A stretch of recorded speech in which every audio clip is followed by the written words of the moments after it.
The galaxy is burning, brother fights brother, and treason splits the Imperium of Man. This is the Horus Heresy. Whether you're a warrior of the Legionis Astartes, an adept of the Mechanicum, or a mortal in a galaxy of madness, you'll find your place here. Welcome to the Remembrancer's Retreat, broadcasting deep within the bowels of the vengeful spirit. Hello and welcome to the Remembrancer's Retreat, a 30K podcast. My name is Jesse, and I'm here today with Dave, Ryan, and Will. How are you guys doing tonight? Hi. Hey, doing good. What's up, guys? So, last weekend was the Horus Heresy Weekender down in the old United Kingdom. Lots of awesome stuff that was shown there. Yeah, some pretty awesome stuff, man. I know as a, burgeoning White Scars player, it got me super stoked. I forgot that it was like all weekend, so I started seeing stuff come in on Friday, and then I woke up on Saturday, and I was like, oh, there's more. And then I woke up on Sunday, and there was more. It's like Christmas. It felt like Christmas, yes. Can I just ask a question? Because I didn't follow the Weekender as closely as I wanted to, and I know you and Will were right there, blow for blow. So I know we're gonna get coverage of the White Scars and some blowout on Chondex, but how do you do that without bringing in the orcs, or is it just going to be background on the orcs? We're not going to get rules for that. No, I think from what I saw, it looks like Chondex may be one of the legendary battles or whatever they do. You know how they do a whatever it's called for each of the legions. Yeah, in the each Black of them Book. have a legendary battle, which is a Yep. fluff section that talks about their shining achievement in war. Yeah, exactly. So I think that might be it. That might be in there. And it does kind of set the stage for some of the shenanigans with, Alpha Legion and I would expect something like that. Oh, that's fair play. I don't think we're going to get as much of Chondex as you might be thinking, Dave. I, for one, am personally excited to see them update the Custodes rules finally, and maybe get to a point to where I can play them without people complaining about them on the internet. Right? That's never going to happen. Well, I'm sorry. It's not. I mean, even after they fixed mech and everything and adjusted mech, with FAQs and new rule books, people still bitch about mech. So I guess it's always going to be there. That's right. I am excited about that, though. That was something, everybody knew that they were going to do Scars and Blood Angels and Demons, but I didn't think they were going to do anything with Custodes. Or I hadn't heard anything about that. So it's pretty exciting to hear that they're going to do an update that incorporates the FAQ stuff and retools the army list and kind of balances it. I think that's going to make a lot of people happy. Apparently the flyer is going to be pretty much brand new. That's so exciting. That'll be interesting to see if they bring out new rules, because it was a super heavy flyer and it couldn't jink or anything like that. So it was pretty vulnerable for the most part. It was a Lord of War, wasn't it? Yeah. Yeah. It'd be cool if it was something else. I don't know. Fast attack. Yeah. Just have people fucking lose their minds. People. Excuse me. I mean, that's just the internet, though, right? I mean, that's just fucking everything. Yeah. Anyway, don't get me started on that shit. Yeah, they're not going to be able to fix everything. But that said, having seen the Velatari or whatever the jump pack infantry are, and seeing how I feel balanced those rules are, I will call them balanced. I mean, I'm hoping they do some pretty good work on this update. Price increases and war gear tweaks and that kind of stuff. I think they will. I think I'm it was pretty pretty. sure Go ahead. Yeah, no, I would say I'm sure they pretty much got a good earful over the past year and a half, 2 years. So they've probably, I'm willing to bet that they've adjusted accordingly. Yeah, I believe so. If they're willing to rewrite basically an entire army within one book, I would expect to see some massive changes. Yep, absolutely. But them White Scars, Ryan. You want to talk about them White Scars? Yeah, the models we got previews for, man. How I saw immediately after the Weekender, you stopped all work on the word bearers, and you went back to the Scars. No, it actually started during the weekend. Hype, right? I woke up on Saturday, and I was like, nope, word bearers are going to go to the back shelf. And I spent all my hobby time this weekend was building White Scars. So I built up another tactical squad, 2 recon squads. Started building. Added some dudes for my assault squad, and then I'm building 3 javelins. And yeah, that'll get me started on my 2,000 point list. So Outstanding, dude. But so yeah, have I you mean- decided who you're bringing to NoVA yet? I'm gonna bring. I've decided this year it's gonna be White Scars and Word Bearers. Death Guard. I'm playing the Death Guard right now in a campaign that'll go through like March, but I think I'm gonna put Death Guard and Mech like into the shop and put a lot of effort into Scars and Word Bearers, and maybe go back to my Death Guard and do like decals and weathering and stuff. Very cool. Another time, yeah. How about you? Yeah, I mean you're bringing Custodes, right? I don't know. Okay, and I'm assuming Jesse's probably bringing Dark Angels. Yes, and maybe depending. So I'm going back and forth between Titanicus and the doubles tournament, and I might be doing the doubles tournament. And if so, I might be doing a small 1,500 point trader force of something that's not Dark Angels. Okay, You garbage. all right. Yeah, throw some mystery in there for you. Typical Dark Angel to be mysterious, yeah. I like how Twiddle you mustache. caveated that with it's going to be a trader force that's not Dark Angels. Yeah, I figured I'd cut that joke out. Cut it off at the head. Yeah. Oh. You know, like Like some other like things. Alpha Legion. No. I was thinking of a Iron Hands joke with cutting off the head, Okay. but Oh, yeah. Oh, Yeah, okay. great. Too Thank you. soon. Yep. yeah. I might do an Iron Warriors list because I want to run a loyalist Iron Warriors at some point with Dantioch and the Schadenhold Iron Warriors, But but the dudes who were at Pharos. Pharos, that's it. I was gonna think Pariah. Oh, and that's I'm like, awesome. that's not it. Yeah, Pharos. Yeah. Yeah, but Antioch and Pharos boys. Yeah. for this doubles tournament, I might run them as traders to make a certain someone happy. Yes. That certain someone. Because that certain someone might be going to the doubles as well. Oh, for real? Is she? Yeah. Oh, yeah. Oh, perfect. Yeah. That's excellent. So we'll see how it Couple who goes. Slay together, stay together. That's right. But anyway, what were we talking about besides that? Oh, question, Jesse. Yes. I know we're still on the subject of hobby and that kind of stuff. So, Mhm. with this Dantioch force, have you thought about doing a Shattered Legion with Ultramarines? Because there were like scout companies there and that kind of stuff. Yeah, that would be a future project, but I have considered kind of like I had my little strike force of Ruin Storm with the Ultramarines, Blood Angels, and Dark Angels. I might expand on that whole Imperium Secundus type of deal later in the Ooh. future. Oh, that'd be awesome. Yeah. Throw some Imperial love Fists that in idea. there. Yeah, basically just a grab bag of fun Imperial. Oh, that's right. Units. Pharos had Imperial Fist, Ultramarines, and Iron Warriors. That would be an awesome Yeah. Oh, there were combo. on McCrag. There were all sorts of loyalist units from everywhere. Yeah. Once they fired Oh, up yeah, the Pharos, and, yeah, What is it? Is it Unremembered Empire? Unremembered Empire. Yeah. Yeah, it opens up with Yeah. like Iron Hands coming and White Scars and Wolves and just everybody who That's was right. out there. Yep, meeting up with Gilman. Yeah. The ADD And if I book recall- that just jumped all over the Yeah. place. But no, I mean Pharos would be awesome. You got Dantioch, you have Pollux. Pollux is a I thought fucking Dan Abnett yeah. wrote Unremembered Empire. absolute badass in Pharos. Yeah, Dan Abnett did write Unremembered Empire.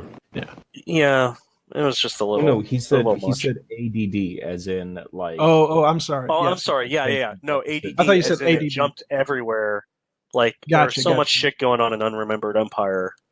It was a good book, a lot of background, but it just felt really like they were packing a ton of shit in there. Yeah, for sure. So while we're on books, actually, transition, I guess. I just started reading Old Earth. I've heard as an Iron Hands player, especially somebody who uses Sadrak Medusan a lot, that I should definitely read it. So I'm going into that, and I'll let you guys know what I think. Have any of you guys read it yet? I have not. No, I have not either, Will, but it's on the list, right? So Jared has never steered me wrong on book recommendations, man. So I read Wolfsbane, and then I think the next one I need to go to is Slaves of Darkness, right? Or Slaves of Darkness. And then after that, I think I'll jump on to Old Earth. Gotcha. Yeah, I had 2 credits on Audible, so I picked up Wolfsbane and Old Earth because I've been hearing a buttload about Wolfsbane, and I'm not a fan of either of those legions, but I hear it's such a good story that you got to really listen is. to it. Yeah, Wolfsbane is great. Yeah, I've yet to hear anybody badmouth it in any way, honestly.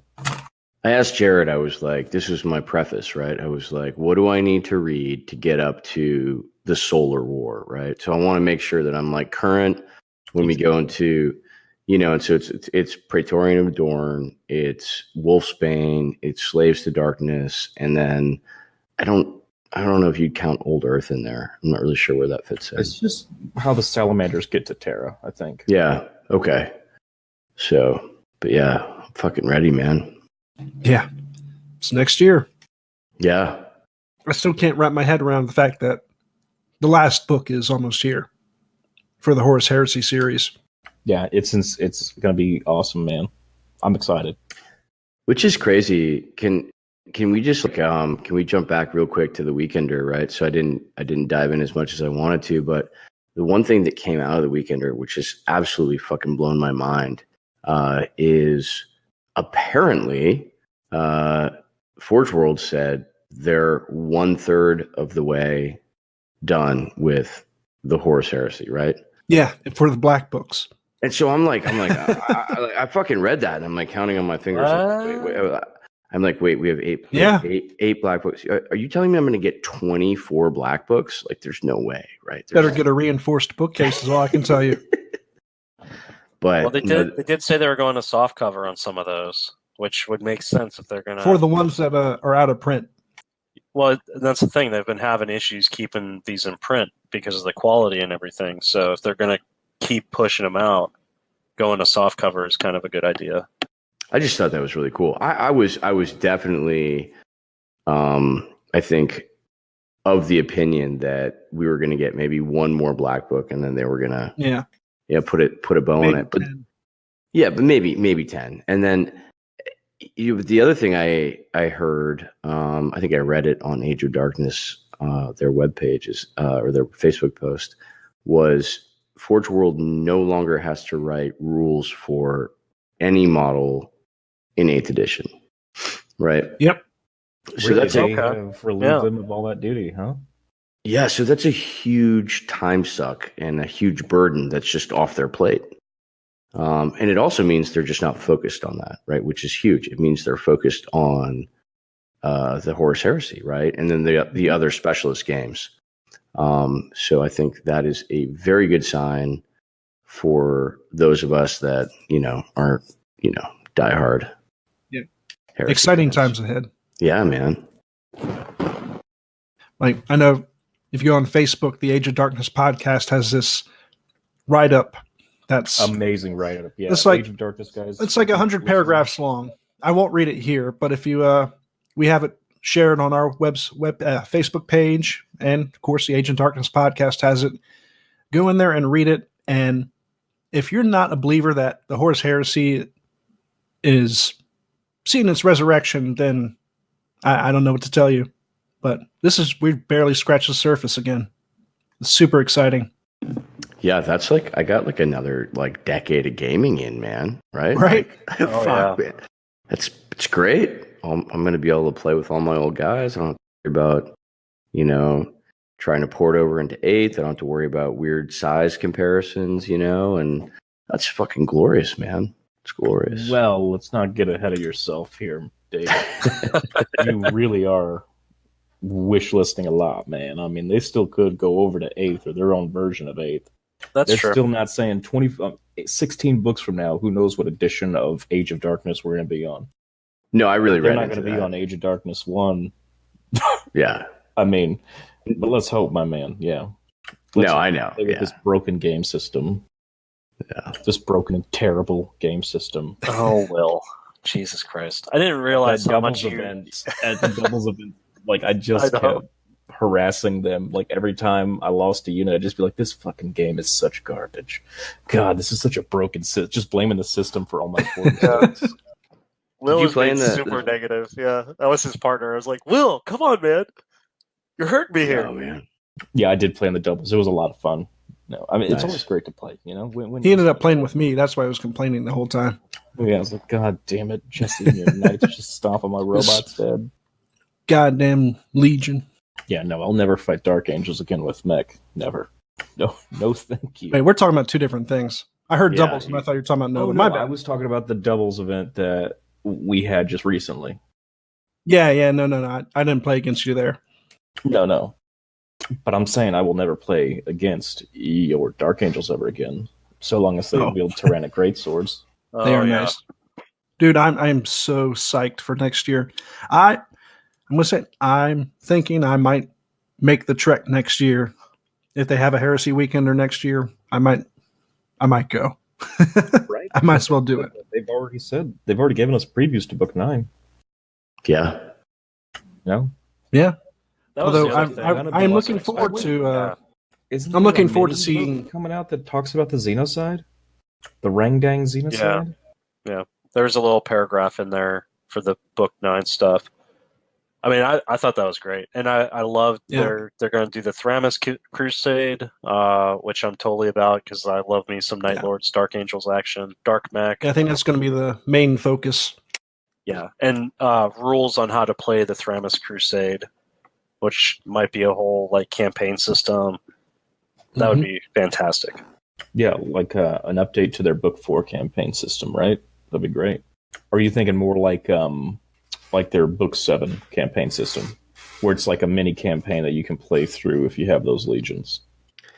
I don't know. I like more freeform that you can plug and play different legions. It's not so specific, personally, but I think anything, a new campaign way of doing campaigns is always useful. It's another tool, right, for event organizers. Yep. So 100%.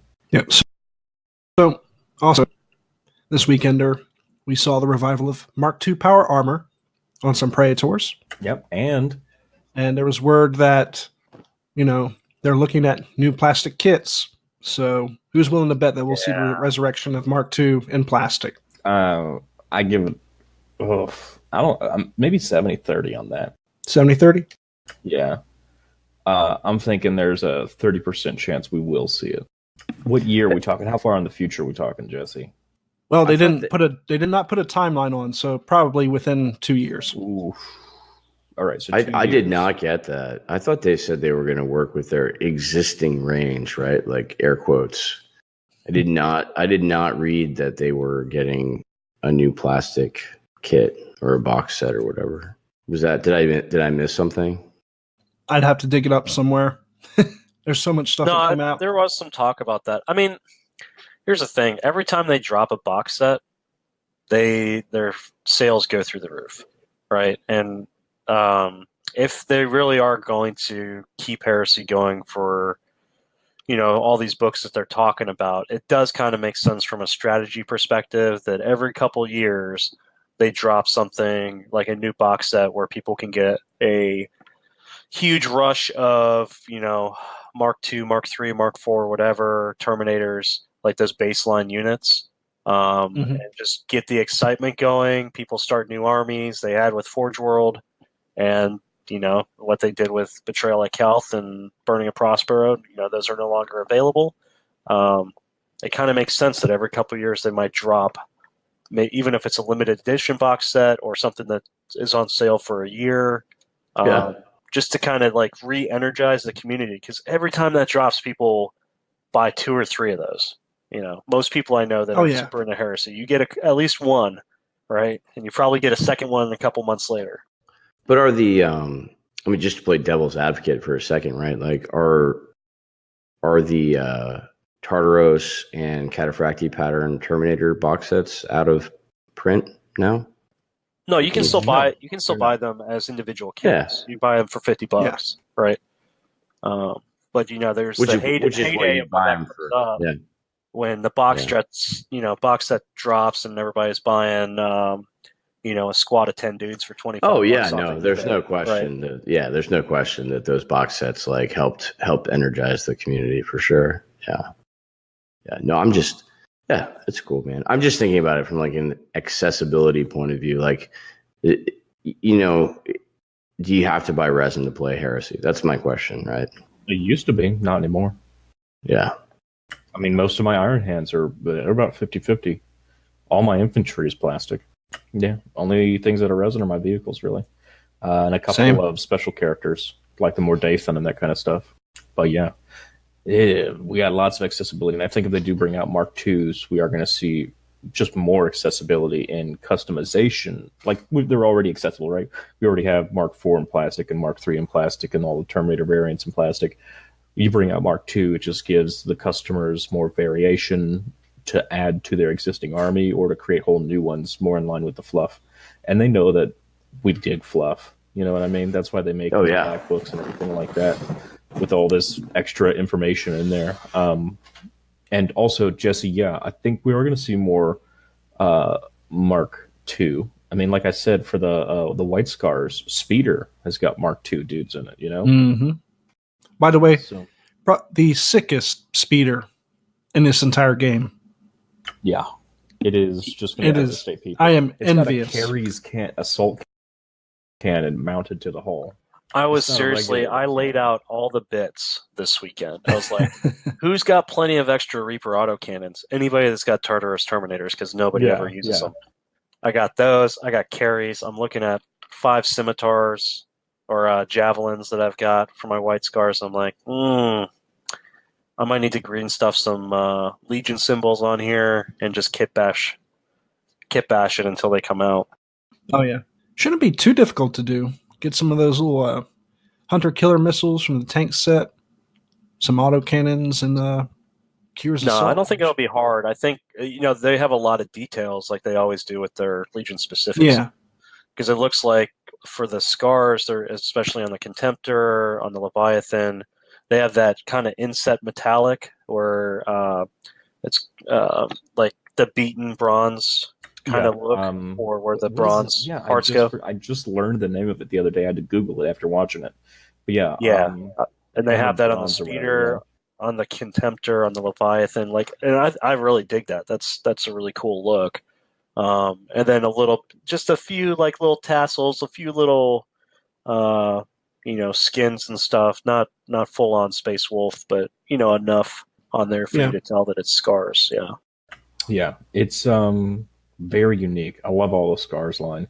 And I think they said it was going to be a different type of autocannon, not like our typical one that we've seen. Maybe it'll be something like the Derrideos. I'm not 100% sure. Because they look really big. You're talking about the ones that are mounted on the sides? Yeah, the Scars.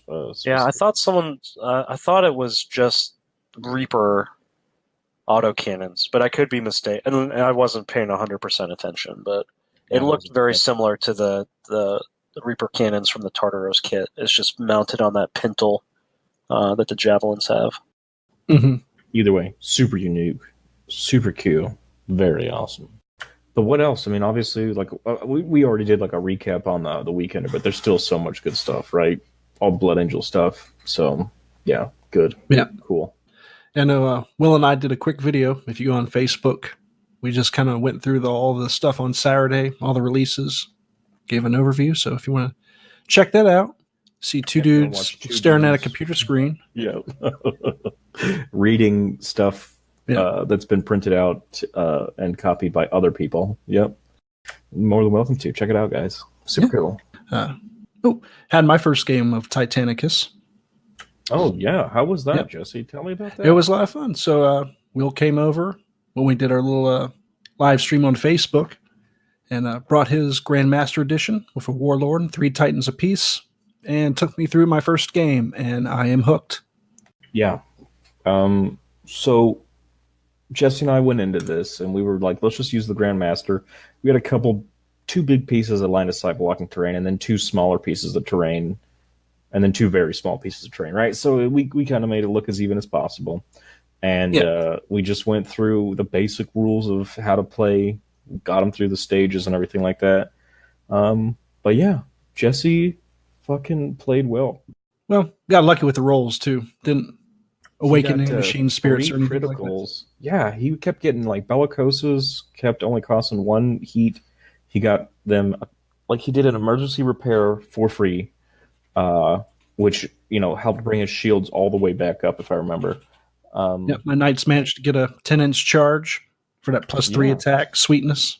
Yeah, and he got 3 crits in a row, 2 from a Bellicosa. Like, he Bellicosa'd me twice with crits, put 2 crits on my body, and then came in with a chainsword, put the last crit on my body. My reactor was overheating. Reactor overheating with 3 crits on the body is +2 to your reactor, so it melted, and I fucking caught on fire and turned into a micro sun. And I took his Titans with me. And you'll be pleased to know, I after that game this week, I just completely reprimed my Warlord that I've been stuck on, and I'm now about 65% done with it. Yeah, I saw, man. Like, that was incredible progress you made.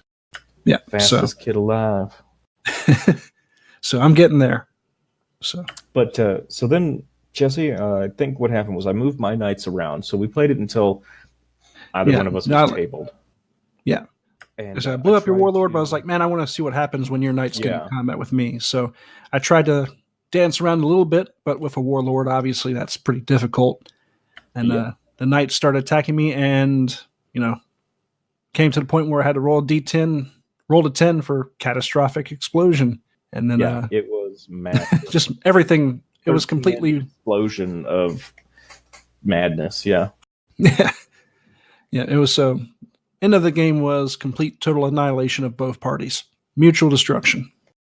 And it was amazing. Absolutely. And that Grandmaster box is a lot of fun, man, just to play. I mean, it is, it does, unless you use an objective, it is just a slugfest and who can maneuver their Titans in faster. But it's a lot of, it really depends on who goes first. But it really opened my mind to seeing, if I had a couple Warhounds or a Reaver, like how drastically different that game will play. Yeah, it's a lot of fun. Definitely my new favorite game system to play. But I guess what Dave said, he's going to be right back, and I guess Dave wants to talk about his game with Jared, right? Yeah, but while that's happening, what else do you guys want to talk about? What's been going on? Well, can I vent about... Oh, is David David's back? Yeah. No, I just wanted to jump on that little Titanicus rant, guys. But that was a really cool rundown. I'm super excited to see Jesse finally get into it, man. I know you've had that Grandmaster box for a while, man, and now you have rules, right? Legio Storm got rules, and Titan Death, which is pretty cool. Yeah, they get to for the first 2 rounds of the game, they get to move an extra 2 inches if they push their reactor, which is meh. What? It's interesting. It's not bad. But what I really excellent, dude. The nice one I like, though, is the fact that I can re-roll a die during emergency repairs or what's the other one called? The one when you're healing up, damage control. Yeah. And if it's a Warlord, you get to re-roll 2 dice. Oh my god. So that's pretty baller. Pretty good. I need to read what Veteran Princeps, I think is what that one's called. Oh man, I got to read what Mortis does. I know they have the Tallyman or whatever it is. But they got to have other stuff too. They don't get just that one, I don't think. Maybe Tallyman's cool, but I don't know. Some of these other ones sound really cool. Yeah, we gotta do like just an Adeptus Titanicus podcast sometime, man, where we just All right, hey, we're just go through the rules. What's that? I said, we'll just hijack this one. But no, we've done it before. I'd love to just do next week as AT only. That'd be awesome. Well, let me just real quick, just because I played Jared tonight, and I think it was his 3rd game, right? So Jesse got his first game in. Jared got I think he said it was his 3rd game, which is crazy because the dude has more Titans than I think almost anyone, right? So he rolls in, he's like, no, dude, I just want to play with all of them. And I was like, okay, Jared, well, how many points is that? He's like 2255. Right, which is almost at the max of the scale, right? You're playing, I think it maxes out at 2,500. Yeah. So I was like, well, okay, Jared. I was like, I'll bring all my Titans, which is like a Warlord, 2 Reavers, and 2 Warhounds. This is what I have painted right now, And I was like, I'm at 1,555, right? So I'm down a significant number of points, but I was like, that's cool because there's a mechanic that'll make up for that, right? So, we looked at what that would be, and it would be like the underdog margin was 350. I was like, cool. So I just get an extra 4 stratagem points, and then he was also playing a Legio, right? He was playing Legio Defensor. He was using Legio Defensor rules for his Legio, which is Crucius, but he liked the Defensor rules more. So that was cool. So I got another 2, right? So on top of 4, right? So I had 10 fucking stratagem points rolling into this game. So he had a Warlord, 3. He had a Warlord, 3 Reavers, and 3 Warhounds. To my Warlord, 2 Reavers and 2 Warhounds. So he was up 2 Titans. He was up by 2 Titans, right? But I had 10 stratagem points to his 4. We both kind of knew what we were doing. We rolled on the meeting engagement, which he'd never done before, which was really cool, right? So he's still really new to the game. So he'd never played through a full game where you use meeting engagement rules. So you have an objective. You've got to score victory points, and it's the game is timed, right? So it's between 4 and 6 turns. You sort of roll after the 4th turn. But man, dude, I'm telling you, you learn a lot about people when you play this game, right? Like I thought Jared was just pretty conservative, right? Like pretty cautious guy. Fuck no, dude. He ran those Titans so hot. I'm like, Jared, you're in the orange, man. I was like, that's not a great place to be. He's like, it's all right. We got to get there, right? So he's like, love it. Yeah, so he's like he's kitted his Reavers out to be super aggressive, right? Very close combat. One's got a machine. I think 2 of them have machine fists, right? So like the chainsaw Titan fist, and then one's got a regular power fist, like a punchy Titan. And so he just wanted to get in there, and he was just running them hot, and he just ran everything hot, and it just was it was so good. It was such a good game. All my stratagems came in at like 110%. I had like a fucking lance strike. It hit dead on his Warlord. I was like literally like 1 crit away from blowing his Warlord up turn 1. just from fucking stratagems, dude. Dang. Yeah, no, it was insane. So I took a artillery bombardment. I took an orbital lance strike. I had a macro cannon battery. It was just raining. It was death and destruction. And I felt bad a little bit. I didn't feel a lot bad, but I felt a little bit bad. Because my shit was it was just landing exactly where I wanted it. And, but yeah, Jared, I think he had a good time. I think he learned a lot. His dice were harsh. But it was a really good game.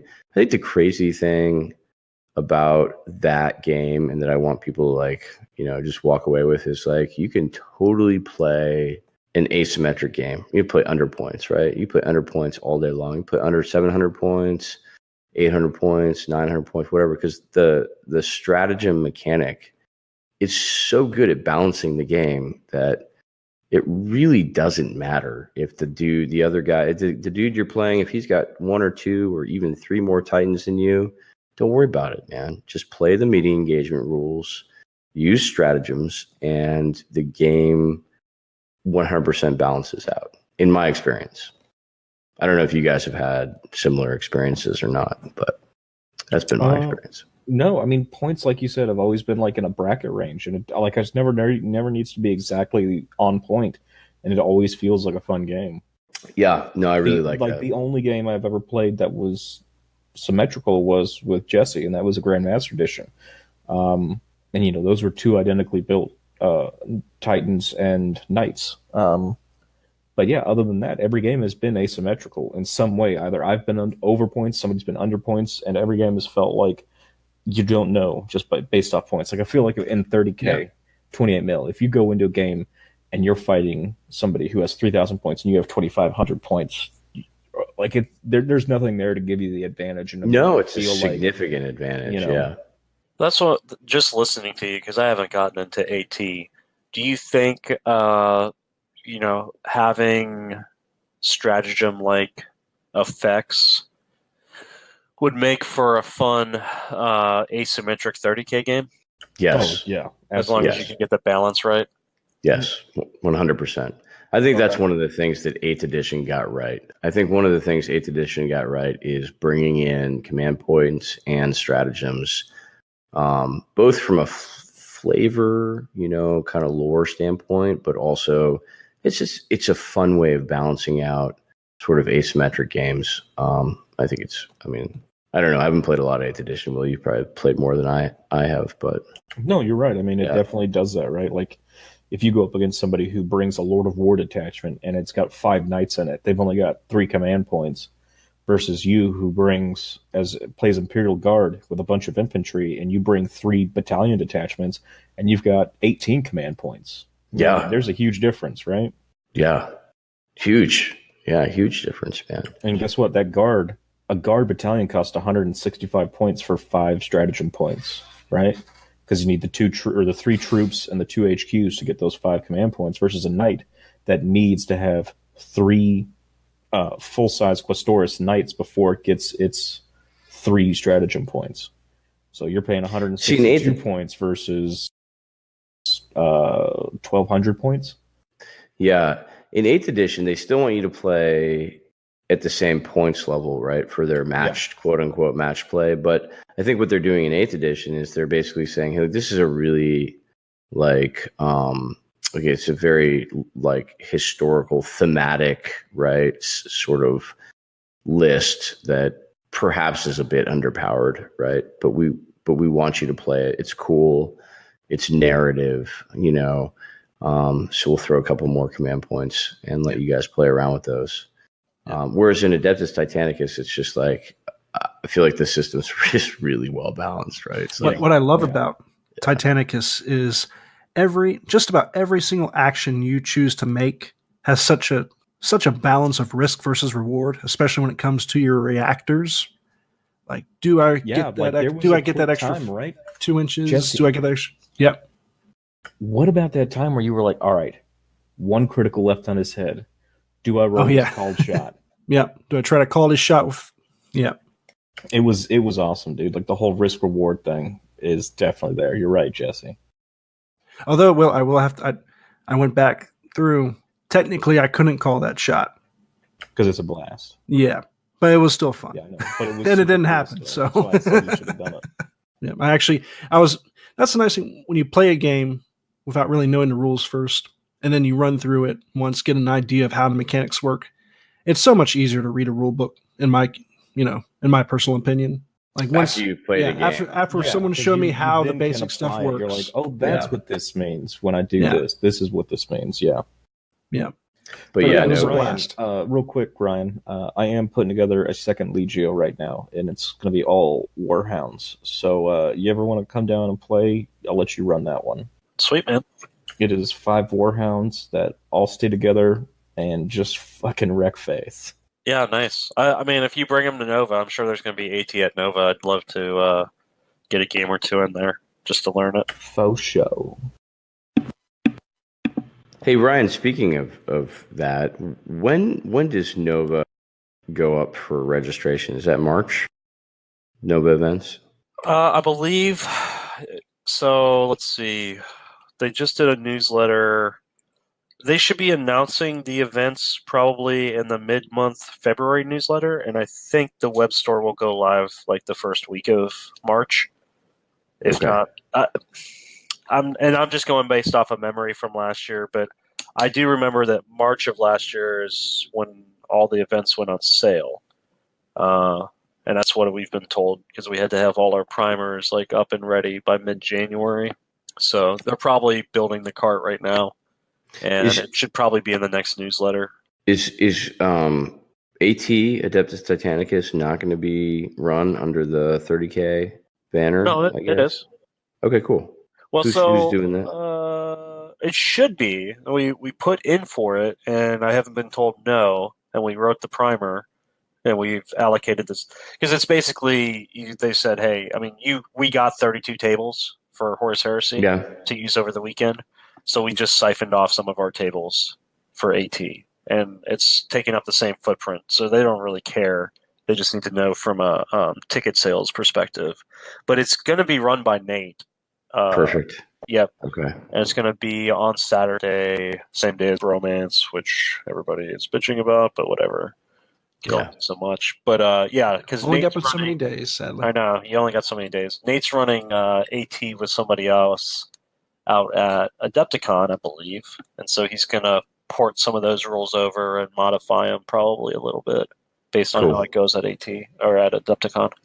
Yeah, that I wanted to do AT at Adepticon, but it just fucking sold out so fast, man. It's crazy. Crazy how fast it sold out.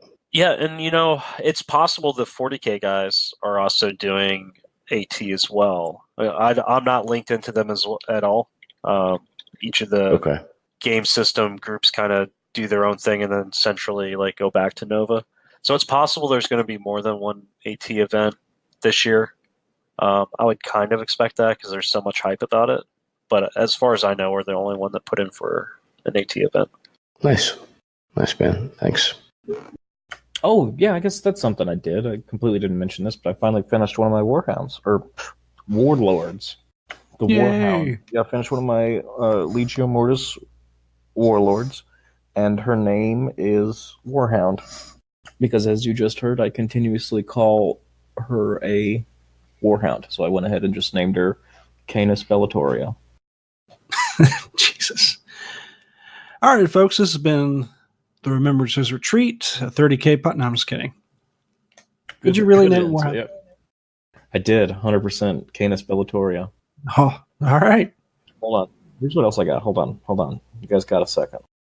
So Canis Bellatoria is the first one that I got. Then I have Indominus Rex. I had to do that one. Just like from Jurassic World. And Solitaris Invictus. That was the only legit cool name I came up with, and that is the Invincible Sun. Okay. Very cool. Yeah, man. Fucking love naming. I have yet to name mine yet, but we'll get there. Once I get that last batch of paint on there. Yeah, I gotta get my decals on my what you call them? The Legio Mortis decals came in, so gotta throw them out. Yeah, they're the nice ones that are all 3D painted and everything or 3D printed and everything like that. Nice. They look great. So what else we got going on? Well, for me, I talked about the White Scar stuff. We're doing the escalation, so I've been knocking out a lot of word bearers. Nice. Doing my second set of 500s, which is just 15 tactical marines and Zardu Layak. Doing the despoiler tacticals. And then, so this year, this is something new for me. I took over the mantle of the 30K auction coordinator or army coordinator for the NoVA Open Charity Foundation. Took that over from Dave Taylor. So I have 2 teams of artists. The projects will remain secret until they're published by NoVA. But I've got 2 teams. We have the projects lined up. We're starting to get product in. We got paint schemes, all that kind of stuff, and we're getting some good donations from a couple industry folks.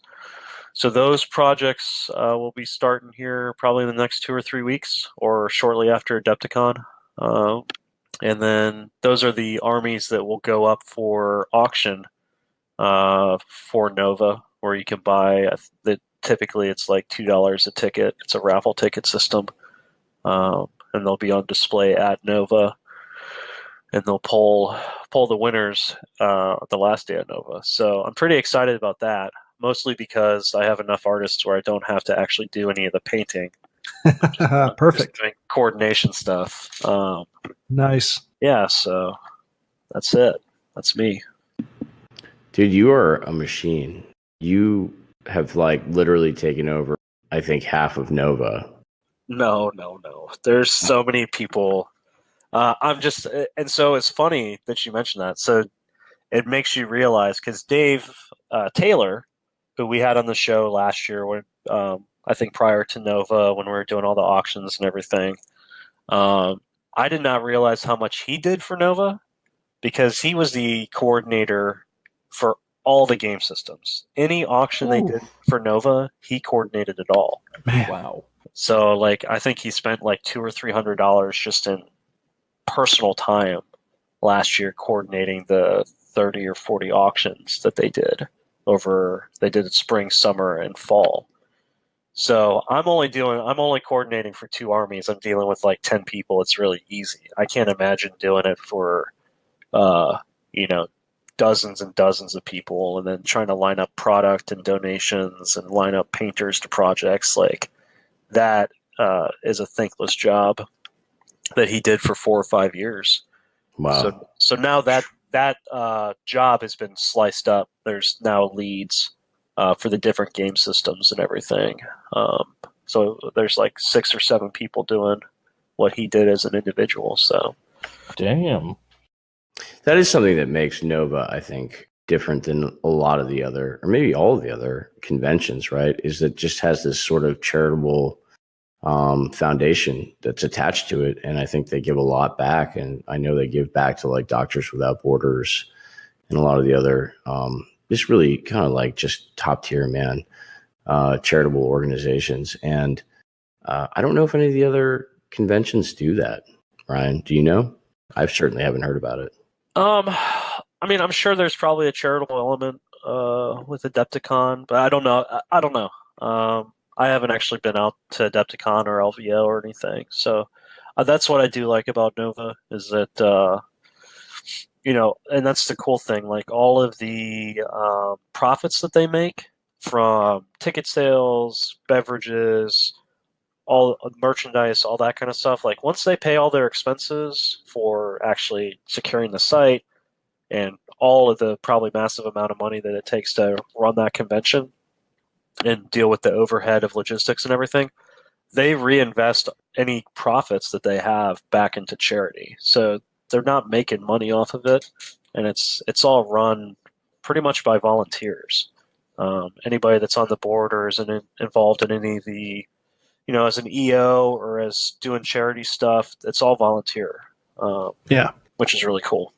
Yeah, it's definitely cool, man. I think it's makes it feel like a kind of more of a family and friends kind of convention, man. But yeah, for sure, that's really cool. And if anybody listening is interested in helping out, they're always looking for volunteers. If you're on the mailing list for just NoVA Open, where you get the updates every 2 weeks, they always have a plug in there. If you want to donate time or whatever, there's an email address in the mail in the newsletter that you can reach out to. So they're always looking for people with all sorts of different skills. Very cool. Yeah, I don't have anything else. It's a good week. I mean, it was productive. I did finish a Raptors project I was working on, so that's done. That is gone. Nice. Okay, that was fun to watch on your live stream. I watched that a couple times. Oh yeah, thank you. Oh yeah, that's right. I do have a Twitter now, or not a Twitter. A Twitch. Yeah, and I'll be getting on there after this and doing some custodes work. Twitch, because Ryan, I still need to finish my first pledge. When's the first pledge due for the first month? You actually have 9 days. You got plenty of time. Yeah, I mean, you're only painting like 7 models, so. Yeah, exactly. Yeah, let's hope I can make it. It's like, what's my 500-point pledge for this escalation league? I guess I'll run Valdor and 3-header and guard. So yeah, fuck y'all. Who wants to play me? Who wants to play? I kid. The long pause. Yeah, Jesse, I think we anyway, could. So do plugs or Yeah, I know Ryan. I know you're going to be working with us for Maryland, and myself. Apparently, I think it's the OS 30K guys are doing the Omega Celia conflict. Oh yes, okay, yeah. And so yeah, that's going to be a weekend long narrative campaign. This also falls in line with Steven's event that he's doing, the Grey Worm event on Saturday. So we might look to see if we could try to incorporate that into our little section of the conflict. But yeah, so keep your eyes peeled. And for the listeners, if you haven't seen this, and I'm sure it's on Remembrancer's Retreat I know it's got posted to Richmond and Maryland 30K, but they're running a global campaign. So they're putting a system together. They're contacting EOs, or EOs can sign up with them to run like regional portions of this. So it's pretty neat. If you're not in Maryland or Virginia and you want to get your group involved, then one of us can get you the info for it.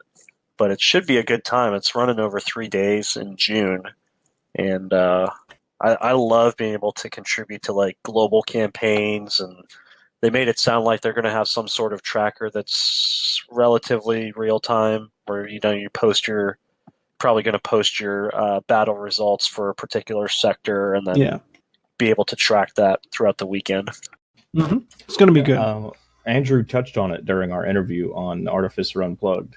He didn't want to give too much away, like too many spoilers or anything like that. Yeah, because he's running it, or he's helping run it, right? Yeah, and he was like, I don't want to give away too many spoilers, but we are going to be having a global campaign thing coming up. And I was like, ooh, girl. Can I give away a spoiler a bit? Will? Sure. It's not about the Omega Celia campaign details, but it is. I talked to Andrew because I backed his or Oz 30K's latest Kickstarter, and in the follow-up to that, because I backed it at the event organizer level, and so Andrew kind of reached out and we talked, and he said he will be doing event support and prize support for Omega Celia. So if that's something that interests people, be pretty cool. So there'll be event exclusive patches and probably decals, cool. maybe some other swag that Andrew is dreaming up right now. So we'll be able to get that. And so if you guys are interested in coming out and playing at one of our events, right? So either Ryan's up in Maryland 30K or ours down here in Richmond, just hit us up, man, on Facebook, so we know kind of what to expect. That was my plug, I think. Yeah, it was a good plug. It's a plug and a plug. Yeah, it's good. I got nothing left for this that's me. week. I just have two things. So 16 February is an event. It's on the Maryland 30K Facebook group and the Mid-Atlantic 30K group. I think it's 1850, 3 games. It's a charity fundraiser event, so check it out there if you're interested. It's going to be in Maryland. And then that same weekend, there's still seats available for CK Studios, the 103 Painting a Night Titan course. And you can find info on Facebook for CK. I don't have a link or anything, but just look them up. Cool stuff. All right, well, if nobody has anything left, we'll call it a night, wrap it up. Everybody good? Yep, I'm good to go. Yeah, y'all have a good one. Yeah. All right, for the Remembrancers Retreat, my name is Jesse, and have a good night and keep those dice rolling. Good night, guys.